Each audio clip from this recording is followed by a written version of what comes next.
Attendees are in listen-only mode.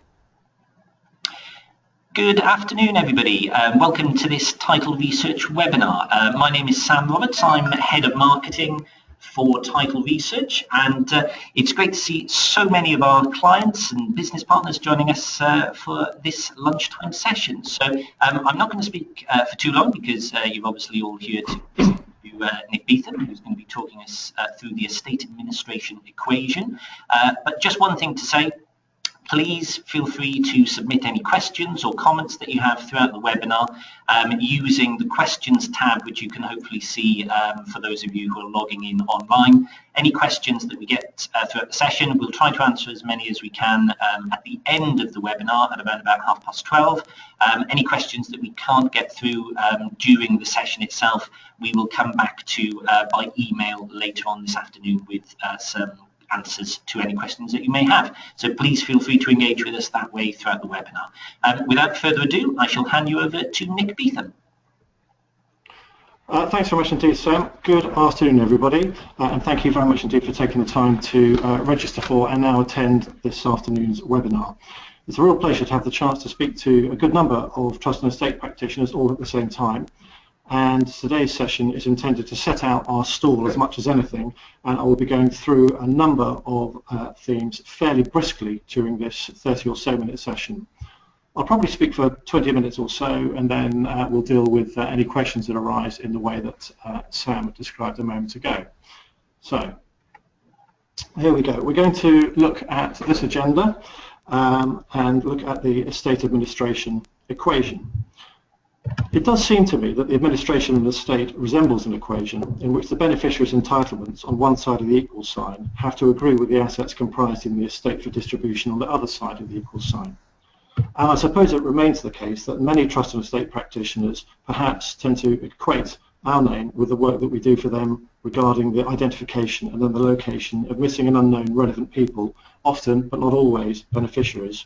So we're going to look at some problems in that area, i.e. with regard to beneficiaries and their entitlements, but also look at some issues regarding assets comprised in the estate for distribution, how to make sure that we are distributing to the correct people in the right amounts, and then I want to look at some other applications of the work that we do for you and your contemporaries around the country and around the world. As I say, I expect to probably be finished speaking by about 20 past, something like that, so do think in terms of questions that you might have that you would like an answer to.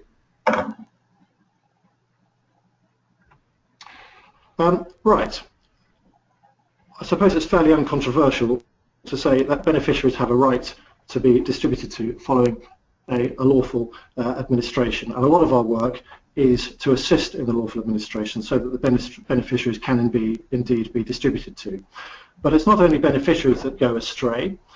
Executors might have moved house once or twice too often since a particular rule was drawn, say 10 or more years ago, and perhaps, if not, they've died. Who knows? In either case, we can of course locate them as long as we know who they are, or build a chain of representation as necessary to get to them or their executors by representation and so on to enable the administration of the particular estate to which that will relate to proceed.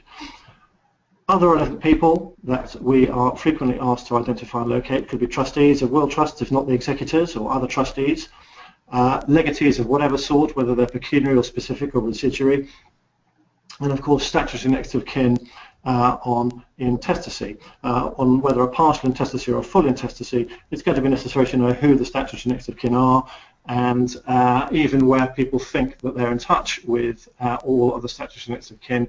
It's interesting how often inquiries reveal further statutory next of kin, further eligible people, further entitled people whose identity or whereabouts was unknown prior to inquiries having been made.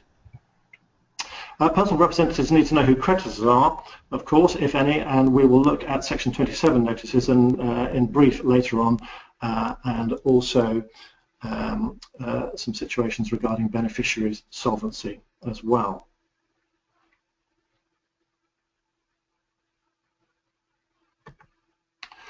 So a couple of the problems that can arise are where the beneficiary's identity is unknown. This is going to be on an intestacy, of course, potentially unknown members of a class of entitled kin or potentially entitled kin on intestacy.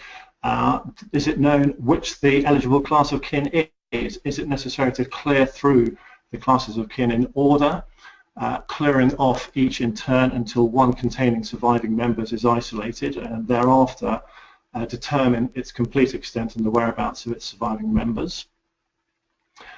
Is it possible that a gift could have been left to a class of kin? For example, I leave my residuary estate to the issue of my siblings of the whole blood, for example, or my nephews and nieces, or however you like to word it.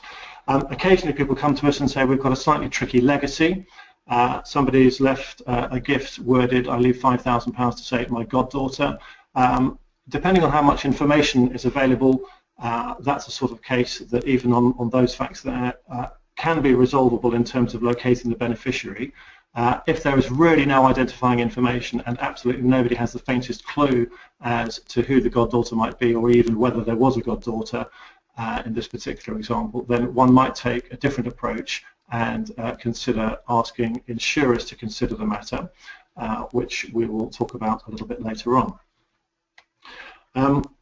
How to identify an unidentified beneficiary is going to be via the documentary record. Where it's unknown, it's absolutely essential to correctly identify those entitled. And where we're doing this on intestacy, that will be, as I say, via the documentary record, documenting the vital events in the lives of the people concerned. And by that, I mean the events of birth, adoption, marriage, civil partnership, divorce, civil partnership, dissolution, and death.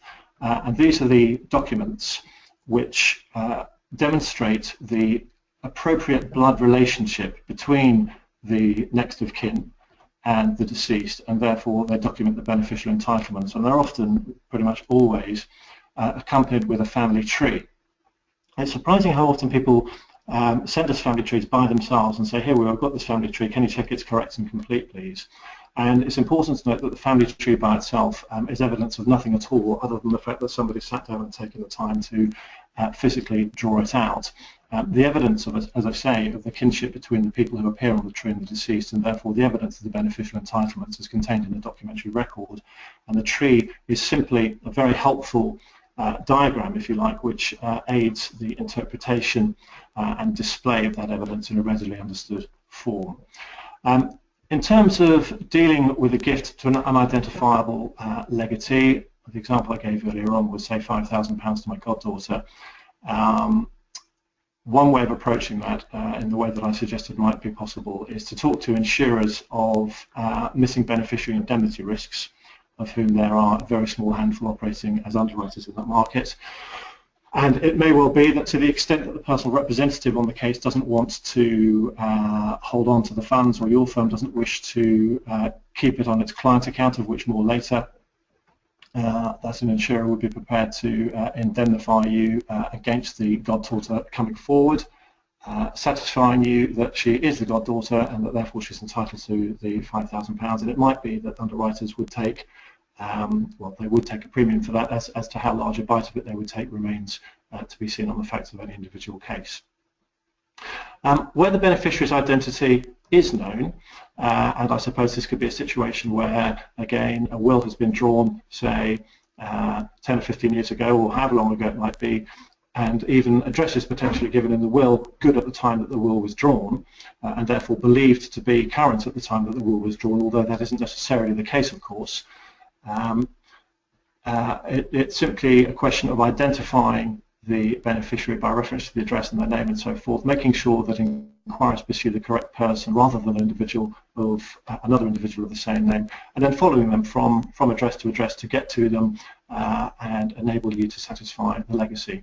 If it turns out that they should have passed away, which of course is a possibility, with a named legatee possibly being a friend, therefore maybe a contemporary of the deceased, it's a question, should the gift should the beneficiary, excuse me, have predeceased, then what happens to the gift there? Does it fall back into residue?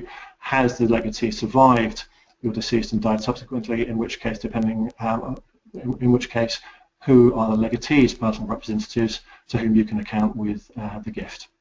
And these are typically gonaways, simply folk who have moved house a couple of times, or once is enough, isn't it, since the will was drawn, and their current whereabouts are unknown.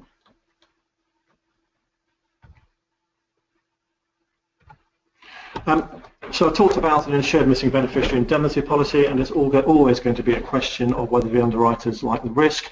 I suppose it's worth just describing what an insured missing beneficiary indemnity policy is for those who are not aware. It's a purchasable insurance policy, I suppose, an indemnity policy to be more precise, and it indemnifies personal representatives in the event of any person coming forward and claiming an interest in the estate to which the indemnity relates, whose identity and or whereabouts was unknown both at the time of the inception of the policy and at the time of the distribution of the estate. Question, of course, is always going to be how attractively the underwriters consider the risk to be. If they don't like the risk, and often where trust and estate practitioners or their lay personal representative clients approach underwriters with missing beneficiary problems, they're typically going to turn around and say, well, look, we're interested in considering this, but we would really like to just see the results of some work to be done first to see if the beneficiary can be traced. And once we've done that, if the risk scrubs up nicely, as some of them put it, we'll be happy to consider the matter.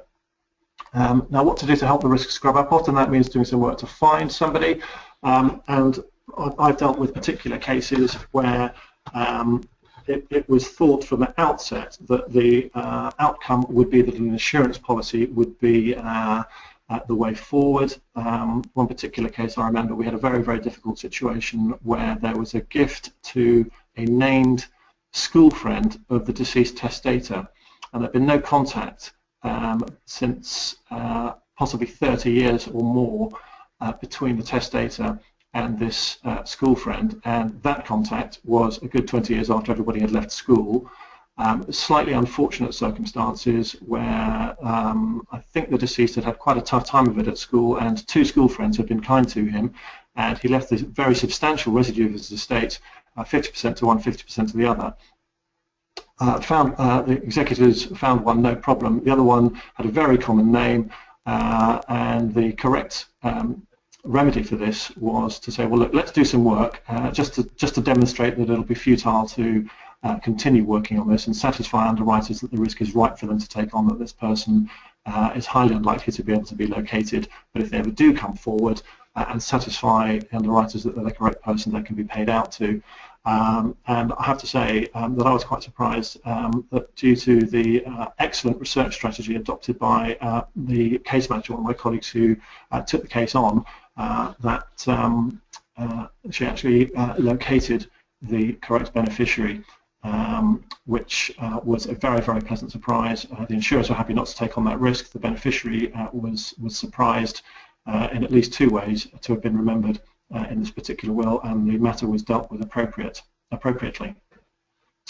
So, assuming, however, that a matter is right for the insurers are satisfied that they can consider the risk, that they do consider it and decide to offer terms to the personal representatives, who is going to pay the premium?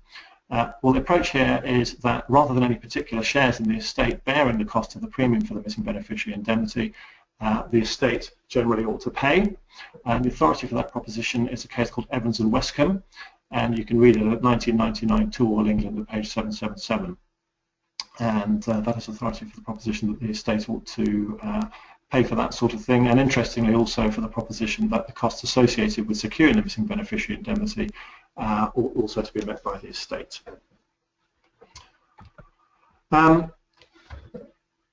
It's necessary to know who creditors are. Section 27 Trustee Act is very helpful in that regard, isn't it? But I have heard it said, no idea whether it's true or not, that the main people who read Section 27 notices are burglars, squatters, and the DWP. Whether or not that is the case, it's generally regarded as essential to comply with Section 27 Trustee Act, and it seems to me that where a particular firm is acting as personal representative of an estate, it will always place a Section 27 notice, and where it is acting for a lay personal representative, it will always recommend that the lay personal representative also places a Section 27 notice, whether or not the lay personal rep decides to do that. Increasingly, people are thinking in terms of adopting a different approach to this, and wondering whether complying with Section 27 is the correct approach, or whether being indemnified against the consequences of not complying with Section 27 is another approach. And there are insurers out there who will offer Section 27 indemnities if, again, to use the expression, if the file scrubs up appropriately, it means that the Section 27 notice need not be placed and the personal representatives can be indemnified against not complying with it. Has the advantage, I suppose, of avoiding possible burglar or squatter incidents, should they exist, and also, of course, it means that the 8-week period need not be complied with. More and more people come to us and say that they have been notified of an estate which is going to be administered by somebody and they would like it to be them. Generally, an apparently bona fide estate might have come to them via possibly a friend or neighbour of a deceased person, or possibly the firm who comes to us has been contacted by a nursing home, where folk have passed away in unfortunate circumstances with no known family, which is absolutely not the same as saying that there is no family. An apparently bona fide estate, is it really going to be genuinely bona fide? Is it really going to devolve to the Crown or either of the Duchess of Cornwall or Lancaster, as the case may be? Statistically, almost certainly not. We have such generous intestacy provisions that it makes the existence of entitled kin who can be identified and located almost certain, any of whom are able to instruct you in the administration of the estate in question, should one of these come your way, if it's a commercially attractive proposition to you. Generally speaking, what we do in those circumstances is to locate 2 people who can instruct you as administrators on the estate. We usually suggest that 2 is a good idea, simply in case of a minor interest. It's not possible to say with conviction at the outset that there is no minor interest, so it makes sense to appoint 2 administrators. And of course, each beneficiary who is located is a potential new client for your firm, if that's the approach that you take with beneficiaries on the estates that you administer. Some do, some don't. Okay, let's have a look at some non-routine assets. These are usually going to be liquid assets overseas, typically bank accounts or shares on foreign stock exchanges. Folk ask us for assistance with resealing the Anglo-Welsh grant in wherever it might be, other side of the world, more locally, possibly Isle of Man, Republic of Ireland, somewhere like that, or as the case may be, applying for a local grant, for example, in the Channel Islands. And we frequently come across situations where foreign assets have been acquired by accident as opposed to deliberately. And a good example of this is where we see discrepancies on asset schedules that come to us for valuation for probate. We value a lot of stocks and shares for folk. But just in terms of how to approach these, it seems to be the case that practitioners will come to us with these problems once the estate administration process is really quite a long way along, and this hasn't been prioritised. We would recommend prioritising it and getting weaving with it as soon as possible after the grant comes in, because the process can be very time consuming. In the case of American securities, should the matter drag on for too long, and that includes the time since which the deceased might not have cashed any dividend checks, and many of you will be familiar with this scenario, the shares could, or securities could escheat to, i.e. be confiscated by, if you like, the state in which the American company is registered. The position is going to be that the stocks will need to be transferred. And by the way, if they have escheated, it just means it is a retrievable situation. It just means that the matters will take longer still to deal with. The position will be that the stocks will need to be transferred out of the name of the deceased to his or her personal representatives and then dealt with. And should one be dealing with American and or Canadian securities, it's likely that a thing called a barcode and medallion signature guarantee stamp is going to be required. Now, there was a period of time for which these things were difficult to obtain, and then there was a period of time for which it was more or less impossible to obtain them in the UK. I'm very glad to say that rather than continue to wait and have to deal with the frustrations of dealing with overseas stamp holders, we took the decisions to apply for and in fact obtain membership of the Securities Transfer and Medallion Programme. STAMP, helpfully, is an acronym, and we have our own medallion signature guarantee stamps in the office. These are necessary on a very substantial number of American securities. securities and Canadian securities transactions. And I said a moment ago that often these securities are picked up by chance rather than the deceased having made a conscious decision to acquire them. A good example of that is Cadbury Schweppes. People who've been practicing in this area for years will probably remember names like Millennium Chemicals and so forth, which may send a shiver down the spine of even the most hard-hearted practitioner. But a common example that still obtains at the moment is where the deceased owns shares in Cadbury Schweppes in his or her own name. Some years ago now, Cadbury Schweppes demerged into two daughter entities, Kraft Food Group, which at the time was registered and traded in London, and Dr Pepper Snapple, which was dealt with by Wells Fargo as transfer agent, which is the US equivalent of the registrar. Kraft Food Group subsequently delisted from London, relisted in the US as Kraft Foods Group, which I've named up there, dealt with by Computershare. And just to indicate how the shape and complexion of portfolios can change with time, they of course merged the thick end of a year ago with Heinz. So to deal with the Cadbury Schweppes shares, say for example one finds a Cadbury Schweppes share certificate amongst one's deceased papers, there's two transactions to deal with here. We have to deal with Computershare regarding the Kraft and Dr Pepper's and Wells Fargo regarding the Dr Pepper's. Should the estate, the US estate, be greater than $60,000 American dollars as at the date of death, then a thing called a federal transfer certificate is required.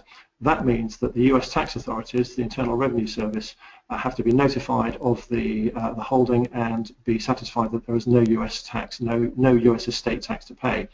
If your deceased was a Brit domiciled in England and Wales, then they ought to be able to be brought within the terms of the dual taxation treaty as between the US and the UK.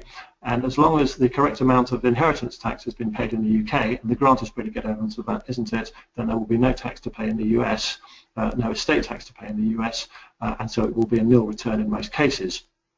Once that federal transfer certificate has been achieved and obtained, and that can take months to obtain, that is the time at which the transfer to the personal representatives can take place and the stamp attached where necessary to the documents to enable the transfer to take place.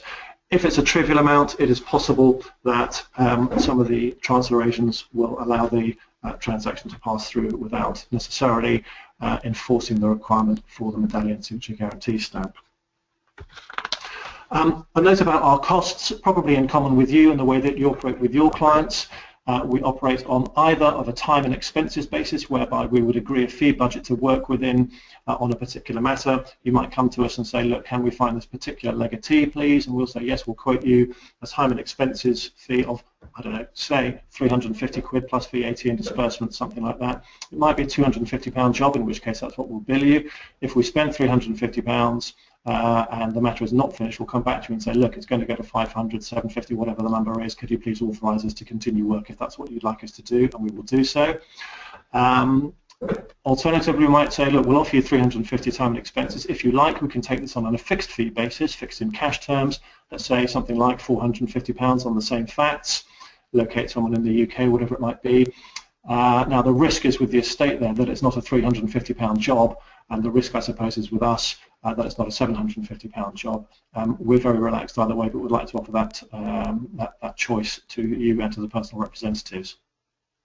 We don't offer the percentage or contingency fee approach. We don't think it's transparent. We don't think it's consistent with good practice in estate administration, and we have some further thoughts on that, which are available to you should you wish. Distributing to the right people, I'd like to think that a helpful research firm would provide you with a distribution schedule so you can see who's going to get what on intestacy to the extent that we can help with that. And I suppose it's all very well saying, well, we've identified these people who are related to the deceased in the correct degree, or we've located this particular legatee for you, but are they capable of being distributed to? I suppose a couple of warning signs for us that might put us, and therefore you, on inquiry, are where beneficiaries say to us, happens very rarely, of course, but where they might say to us, oh, could I arrange for this to be paid to my spouse, please? Or even on one occasion, could I have it in cash, please? Of course, one is on inquiry there, and increasingly you will be making inquiries of bankruptcy registers in the UK on domestic beneficiaries.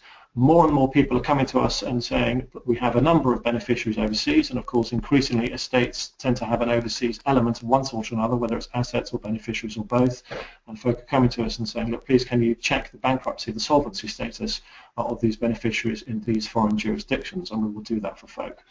And the critical date seems to be when the beneficiary in question is entitled to be distributed to, and I suppose that entitlement arises at the date of death.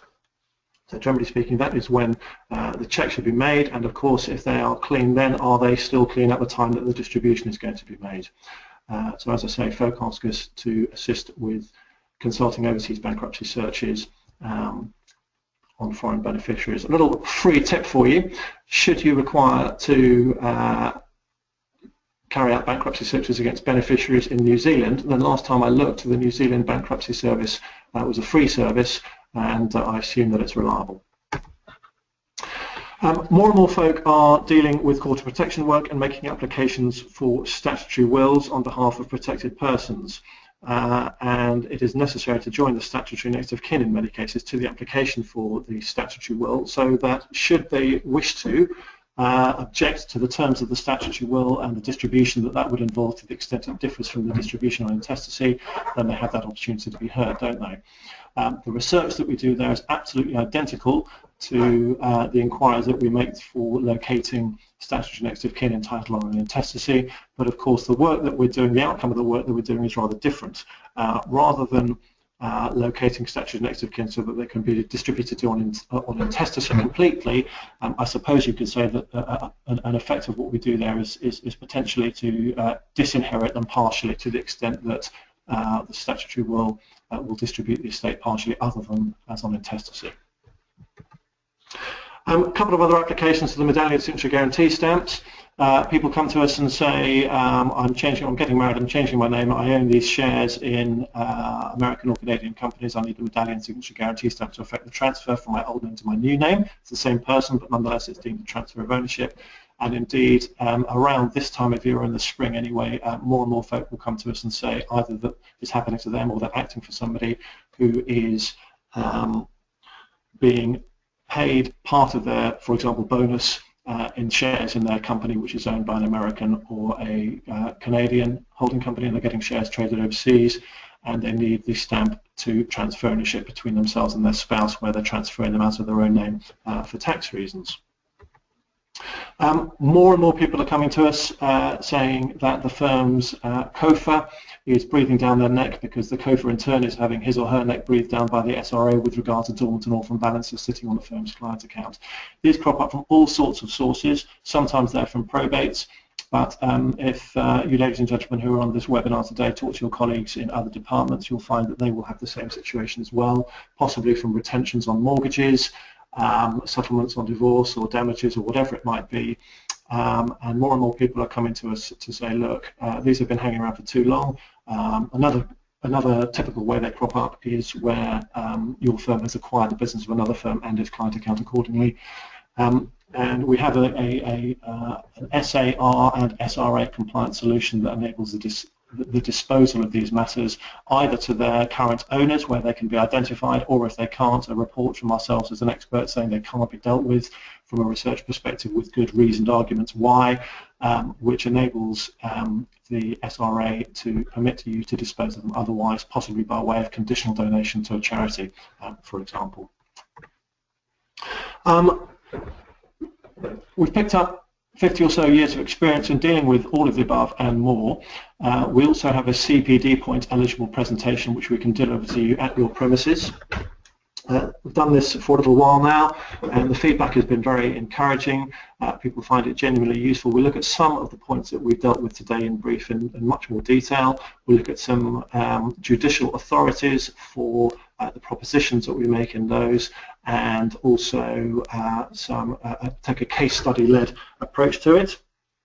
And as I say, people find it useful to have that experience and apply it to their own day-to-day working lives. If you should have a matter that you think that we can help with, what we say is contact us by any of the means that will be on a slide in a moment or two. We really don't mind how you get in touch with us. It's completely your option. What we'd like to do is to hear from you with any particular problem matters that might be troubling you. It might be a case of having an informal conversation over the phone. Very happy to do that with you. If it's something that actually requires us to do some substantive work for you, then we'd like to give you a professional assessment of the case. And say, look, drop us a line with the facts. We will come back to you with our understanding of the facts, so we check we're all on the same page. We'll set up what we think the problem is and what we think is required in research terms to resolve the problem for you, and what the solution is going to be in terms of the outcome, how long we think it might take to deal with the matter, where we can predict that, and it's not always possible to. I suppose that's the nature of research. You don't know what you're going to find until you find it, or how long it's going to take until it's taken the time, and whether or not insurance is going to be an option at the outset, or whether it might be a strategic option further down the line. And then we'll also put a paragraph in there about costs and what we think they ought to be. Here's how to contact us. You can reach us by email, call us up if you like, write to us on paper either via the DX or the Royal Mail, and of course if you'd like to, you can fax us there. All of those details are on our website at titleresearch.com. Please go there for further information if you'd like to. And unless I am losing my mind, which I don't think I am, it's 12:30. We've spoken for a little bit longer than I thought I was going to. If anybody has any questions, now's your chance. Thank you very much indeed for joining us today. Thank you very much indeed for taking the time to register for this event and to join us, and I hope that has been useful and that we shall be able to assist you should you require assistance. Thank you very much. That's great. Thank you very much, Nick, for a very informative half an hour or so. We have had a couple of questions posed during the session. First of all, we will be circulating slides and a link to a recording of this webinar so that you can listen back at your own convenience or share with your share with your other colleagues if you wish to. Nick, we've just had one question of a technical nature. What should executors do if there is a possibility of an illegitimate child of a testator?